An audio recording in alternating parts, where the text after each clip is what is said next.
Eu coloquei a melhor inteligência artificial para analisar e refutar as maiores mentiras dos debates atuais. O debate de hoje é: Minha primeira afirmação é: mulheres trans não devem usar o banheiro feminino.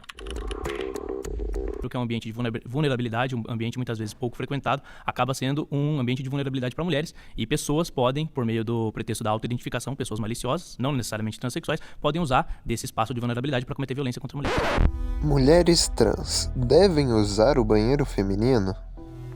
Sob a ótica da neurociência, epidemiologia, saúde pública, psiquiatria e criminologia, a política mais racional, segura e cientificamente fundamentada é permitir que mulheres trans utilizem banheiros femininos, com impacto positivo líquido e risco negligenciável mensurável. Você tem um estudo da Sunday Times que ela mostra que em 90% dos casos de assédio que ocorreram em ambientes esportivos no Reino Unido, em 90% desses casos aconteceram em banheiros onde homens e mulheres frequentavam o mesmo banheiro, biológicos. Ok. Que acompanhou durante um ano diversas pessoas, uma amostragem exclusiva, um estudo revisado por pares de pessoas que fizeram terapia hormonal para tentar reduzir a força biológica de mulheres trans.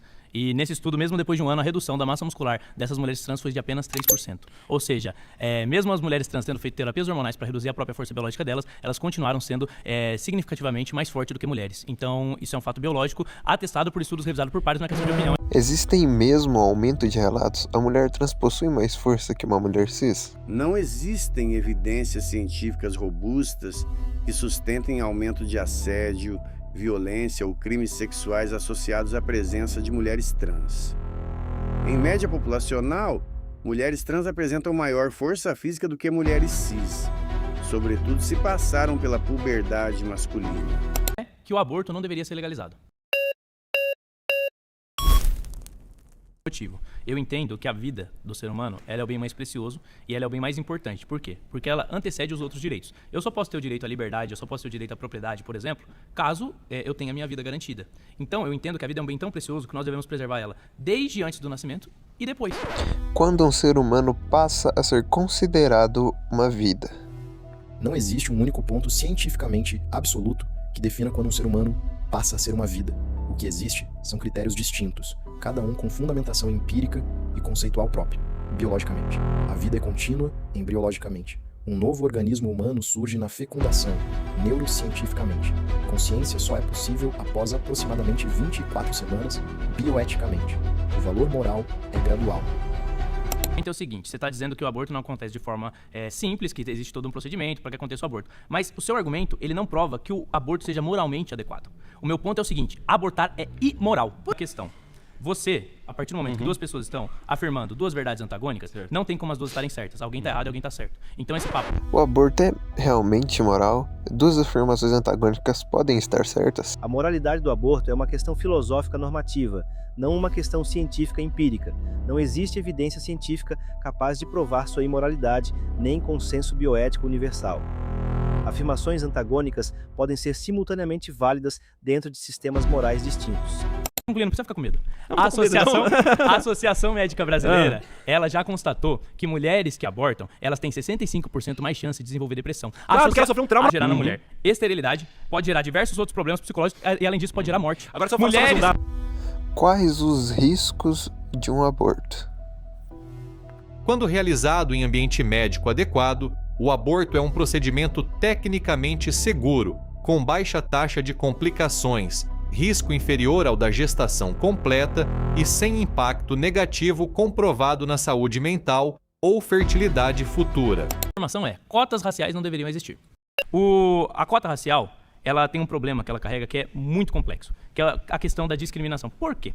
Porque quando você estabelece as cotas raciais, você vai ter que julgar se a pessoa é negra ou não é negra. E para isso existem tribunais que julgam. Literalmente, os que aconteceram, inclusive, de pessoas que foram submetidas a esses tribunais, pessoas gêmeas, tá? Uma pessoa foi considerada negra e outra não. Pessoas que já foram humilhadas diante desses tribunais. Ao mesmo tempo, se nós aplicarmos as cotas sociais, tendo em vista que a grande maioria das pessoas que estão em situação de vulnerabilidade são pretas e pardas, nós já vamos abarcar essas pessoas, só que sem o malefício de ter que julgar quem é preto e quem não é. Sem o racismo de ter que avaliar uma pessoa e discriminar ela pela cor da pele. Mas o racismo... É essa a diferença fundamental. Eu defendo um método que inclui tanto negros quanto brancos, mas principalmente negros, porque eles estão nas camadas mais baixas da sociedade, mas sem o malefício do tribunal racial, sem o malefício de constranger uma pessoa negra simplesmente pela cor da pele. Essa é a diferença. A banca pode ser racista? Existe mesmo constrangimento? Cotas sociais acabam com as raciais? As comissões não são intrinsecamente racistas, mas podem gerar efeitos racializantes e discriminatórios indiretos, dependendo do modelo operacional. 2. A forte evidência científica e institucional de constrangimento psicológico significativo causado por processos de heteroidentificação. 3. Cotas sociais reduzem, mas não eliminam a desigualdade racial, pois a discriminação persiste mesmo após controle socioeconômico. Afirmação. Hoje o feminismo é inútil. Feminismo, você tem o que realmente as autoras defendem. E geralmente o que elas defendem é pior e é um pouco mais complexo do que o que elas vendem publicamente. Várias autoras feministas, para não dizer a maioria, defendem, por exemplo, que a família tradicional é algo que deve ser superado. Então elas pregam a destruição da família tradicional. Várias feministas, por exemplo, elas, inclusive essa aqui, vão defender um maior grau de liberdade sexual na sociedade, levando até a problemas que hoje em dia elas se recusam a assumir responsabilidade sobre eles. As feministas também, você vai ter algumas que defendem inclusive incesto, como por exemplo a Firestone. Então você tem coisas muito piores que estão ali dentro do que o feminismo, dentro do que as feministas defendiam, e que muitas vezes a pessoa que diz que é feminista, como a mulher que te antecedeu aqui, não sabem o que elas pensam. E defendem o discurso público delas. Mas é muito fácil. Quando você quer vender algo, o que você faz? Você fala coisas bonitas sobre aquilo que você quer vender. Mas você não mostra, mas você não mostra o que ele defende de fato, que é a destruição da família tradicional. Então fala pra todas as mulheres que o que o feminismo quer de fato e o que as autoras defendiam é a destruição da família tradicional. Qual a utilidade do feminismo atualmente? As autoras realmente destroem a família tradicional? 1. O feminismo mantém utilidade social objetiva e mensurável, fundamentada em desigualdades persistentes e estatisticamente robustas. 2.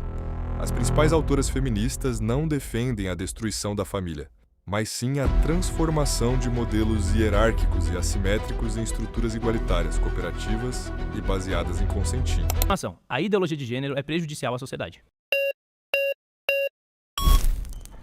Ideologia de gênero, que no meio acadêmico é chamada de perspectiva de gênero, mas que não deixa de ser uma ideologia se você for considerar a definição padrão de ideologia, ela é uma perspectiva que entende que, na verdade, o que forma um homem ou uma mulher é uma construção social. Então o meio ele forma mais do que aquilo que é inato. Entendo que essa interpretação, eu acho que ela carece de fundamentação científica sólida. Mas para além disso, eu acho que quando você traz isso para o âmbito político e você fraciona a sociedade em grupos identitários, que é o identitarismo, e a ideologia de gênero é uma fração do identitarismo, eu acho que você gera tensões sociais que no médio e no longo prazo acabam dividindo a sociedade mais do que resolvendo problemas. A ideologia de gênero é prejudicial? Ela divide mais a sociedade do que causa progresso? A literatura empírica indica que políticas baseadas em identidade de gênero reduzem discriminação e melhoram indicadores de saúde mental em populações vulneráveis, mas simultaneamente elevam a polarização social, intensificam conflitos culturais e enfraquecem a coesão institucional quando implementadas de forma normativa rígida. Assim, seu impacto social líquido é contextual, não universal, sendo incorreto classificá-la como intrinsecamente benéfica ou prejudicial. O principal risco sociológico reside na moralização identitária extrema, que reduz o espaço de diálogo racional e amplia a fragmentação social. Tem que ser dados precisos. Essa informação que sempre se usam em argumentos para dar a entender que o Brasil é o país mais transfóbico do mundo, eles são falsos. Ele é? Não, ele é apresentado. Sabe quem que apresenta isso aí? É uma ONG que milita a favor da causa. Não, e não é um estudo revisado por pares. É verdade. Não, peraí. Não é um estudo sério. Ideologicamente, a ideologia de gênero, ela entende que os marcadores biológicos, eles são menos relevantes na definição do que é um homem do que é uma mulher. E isso gera confusões, como por exemplo no caso do esporte, que você tem muitas vezes um homem biológico, que é uma mulher trans, competindo com outras mulheres. Então, vamos ver. O Brasil realmente é o país que mais mata trans? Mulheres trans no esporte feminino é um problema? 1. O Brasil lidera mundialmente em números absolutos de assassinatos de pessoas trans, fenômeno multifatorial, associado à violência estrutural, exclusão social e maior capacidade de registro. 2. A participação de mulheres trans no esporte feminino constitui um problema científico real, respaldado por evidências fisiológicas sólidas, levantando questões legítimas de justiça competitiva e segurança. Se gostou de Analisando e Refutando Debates, clique em qualquer um dos vídeos e ganhe mais discernimento. Não se esqueça do like e se inscreva. Muito obrigado.